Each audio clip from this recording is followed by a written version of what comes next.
মৰমৰ ছাত্ৰ ছাত্ৰীসকল তোমালোকৰ প্ৰিয় চেনেল ইংলিছ লাৰ্নিং আসামলৈ মই তোমালোকক স্বাগতম জনাই আজি মই তোমালোকৰ উচ্চতৰ মাধ্যমিক দ্বিতীয় বৰ্ষৰ জিঅগ্ৰাফিৰ চেপ্টাৰ অৰ ইউনিট 3 হিউম্যান এক্টিভিটিজ মানুহৰ কাম-কাজৰ চেপ্টাৰটিৰ পৰা very important short question answer আলোচনা কৰিম গতিকে মৰমৰ ছাত্ৰ ছাত্ৰীসকল তোমালোকে ভিডিঅটি প্ৰথমৰ পৰা শেষলৈ চাবা আৰু নিশ্চয় এই ভিডিঅৰ দ্বাৰা তোমালোকে অহা পৰীক্ষাত উপকৃত হবা এইখিনিতে মই তোমালোকক জনাই থওঁ যে তোমালোকৰ প্ৰিয় চেনেল ইংলিছ লাৰ্নিং আসামে জিঅগ্ৰাফিৰ কেইবাটাও চেপ্টাৰ ভিডিঅ ফুললি সলিউশন কৰি তোমালোকৰ আগত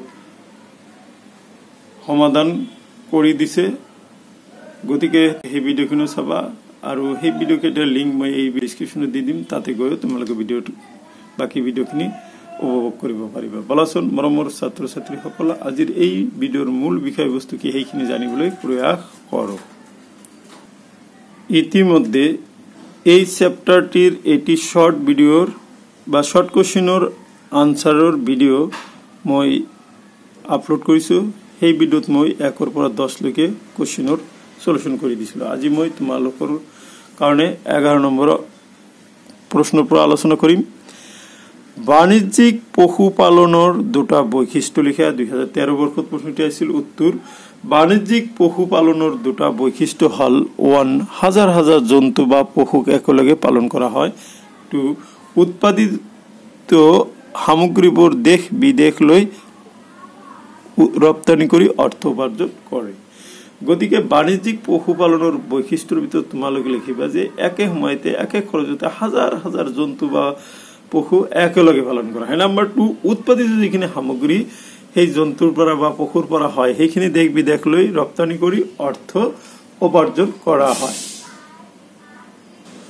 কোশ্চেন 12 জীৱন ধাৰণৰ বাবে কৰা কৃষি বুলিলে কি বুজা 2013 বৰ্ষত আহিছিল উত্তৰ জীৱন ধাৰণৰ বাবে কৰা কৃষিৰ সূত্ৰটো এতিয়া মই তোমালোকৰ আগত আলোচনা কৰিম জীৱৰ কৃষিৰ উৎপাদিত সামগ্ৰীবোৰ মাত্ৰ পৰিয়ালটোৰ মানুহৰ ভৰণ পোষণৰ বাবে কৰা হয় তাকে জীৱন ধাৰণৰ বাবে কৰা কৃষি বা আত্মনিৰ্ভৰশীল কৃষি বলে সাধাৰণতে অধিক জনসংখ্যাৰ দেশত এই কৃষিৰ প্ৰচলন দেখা যায় তাৰ মানে কি জীৱন ধাৰণৰ বাবে কৃষি তোমালোকে নিশ্চয় বুজি পাইছে জীৱন ধাৰণ যে লাইফৰ লগত জড়িত গতিকে আমি যিখিনি কৃষিৰ উৎপাদন যিখিনি কৃষিৰ খেতি কৰো আমি সেইখিনি সামগ্ৰীৰ দ্বাৰা আমি পৰিয়ালটোৰ ভৰণ পোষণ কৰিবৰ কাৰণে কৰো সেইবিলাককে জীৱন ধাৰণৰ বাবে কৃষি বা আত্মনিৰ্ভৰশীল কৃষি বুলি কোৱা হয় আৰু এই কৃষি পদ্ধতিটো ভাৰতবৰ্ষৰ নিচিনা বেছি জনসংখ্যাৰ দেশত প্ৰচলন দেখা যায়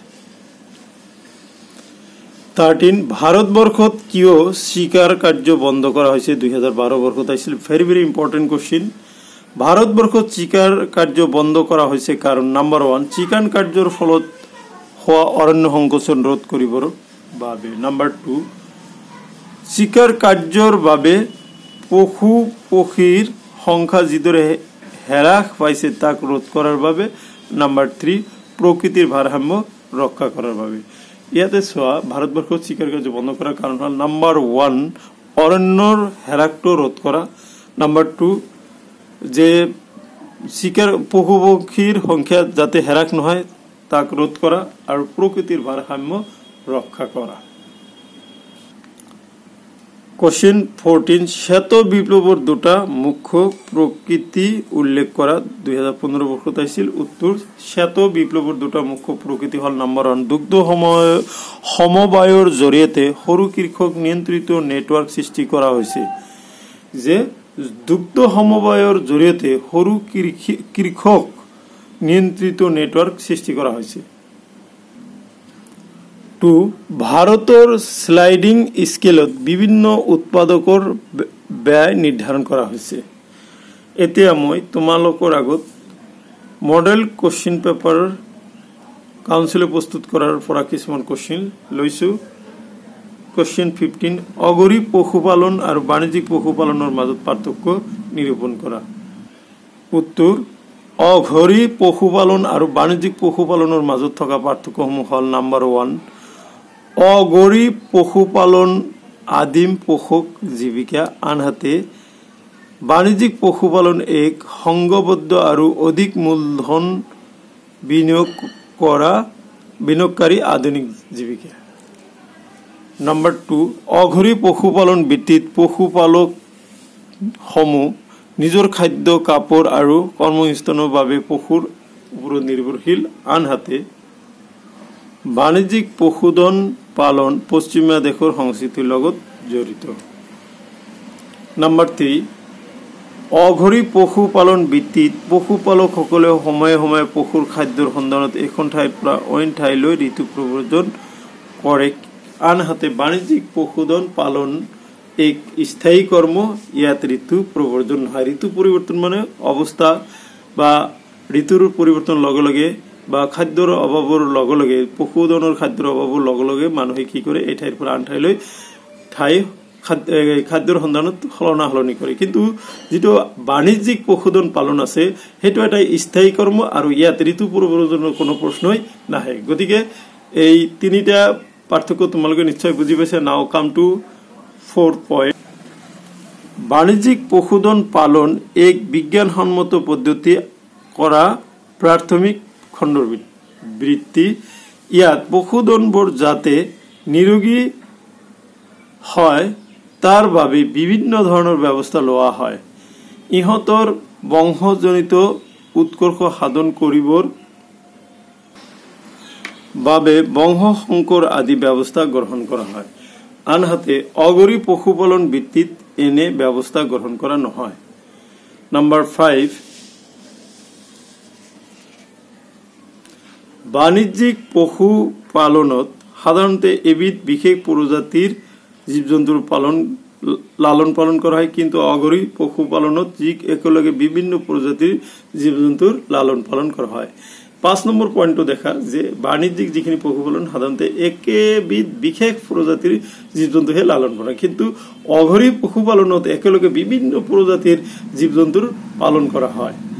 এইখিনিতে তোমালোকক কৈ থৈ দিওঁ যে যিটো মই 5টা পইণ্ট দিছো, তোমালোকৰ 5 নম্বৰৰ কাৰণে পৰীক্ষাত আহিলেও তোমালোকে এইটো লিখি দিব পাৰিবা। গতিকে মই 2টা খুজিলেও মই 5টা দিছো, এটাতে যাতে তোমালোকৰ হৈ যায় তাৰ ব্যৱস্থা কৰি দিছো। খালি তোমালোকে জাষ্ট ঘৰত নোট ডাউন কৰি ভালকৈ পঢ়িব লাগে। যোৱা বছৰে বহুতো ল'ৰা ছোৱালী পৰীক্ষাত ভাল ফলাফল মই আপলোড কৰা ভিডিঅ'ৰ জৰিয়তে পাইছে, মোক কমেণ্ট কৰি জনাইছিল, মোৰ বিৰাট ভাল লাগিছিল। এই বছৰেও তোমালোকে পাবা বুলি আশা ৰাখিলো। এতিয়া কোৱেশ্চন 16 লৈ আহা। ৰোপণ কৃষি বুলিলে কি বুজা? আনসাৰ, পৰখানুবৰ্ষী প্ৰজাতিৰ বৃক্ষ অথবা গুল্ম শ্ৰেণীৰ উদ্ভিদৰ ৰোপণ তথা প্ৰতিপালনৰ মাধ্যমত সম্পন্ন কৰা বাণিজ্যিক কৃষি কাৰ্যক ৰোপণ কৃষি বলে। খুব ভালকৈ বুজিবলৈ যত্ন কৰা। বৰ্ষানুবৰ্ষী প্ৰজাতি মানে কি হয় যে এইটো মানে সিজন হিচাপে যিখিনি প্ৰজাতিৰ বৃক্ষ তথা গুল্ম শ্ৰেণীৰ উদ্ভিদ যিখিনি আছে সেইখিনি কি ৰোপণ আৰু প্ৰতিপালনৰ মাধ্যমত সম্পূৰ্ণ কৰা বাণিজ্যিক কৃষি পদ্ধতি। এইটো এটা সম্পূৰ্ণৰূপে বাণিজ্যিক কৃষি পদ্ধতি। আচ্ছা, যেনে চাহ, কফি, ৰবৰ, কোকো আৰু নানা তৰহৰ ফল মূলৰ উৎপাদন ৰোপণ পদ্ধতিৰে কৰা হয়। Very very important question. গতিকে কি কি ফল মূল বা কি কি উদ্ভিদ ৰোপণ পদ্ধতিৰে কৰা হয় নিশ্চয় তোমালোকে গম পালা। ইয়াৰ ভিতৰত বিখ্যাত আমাৰ চাহ, কফি, ৰবৰ, কোকো আদি। 17, ঋতু প্ৰব্ৰজন কাক বোলে? আনসাৰ, ঋতু অনুসৰি কোনো এঠাইৰ পৰা আন এঠাইলৈ জনপ্ৰব্ৰজনক ঋতু প্ৰব্ৰজন বলে। তাৰমানে ঋতু অনুযায়ী গৰম কালৈ নাযায়, গৰম বা ঠাণ্ডা কালিত বেছি ঠাণ্ডা হয়, এইবিলাকৰ ওপৰত ঋতুৰ ওপৰত ভিত্তি কৰি কোনো এঠাইৰ পৰা আন এঠাইলৈ জনপ্ৰব্ৰজনকে ঋতু প্ৰব্ৰজন বুলি কোৱা হয়।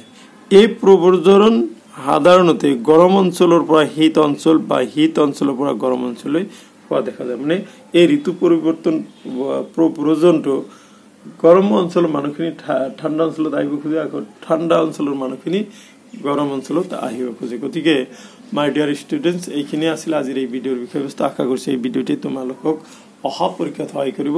ধন্যবাদ।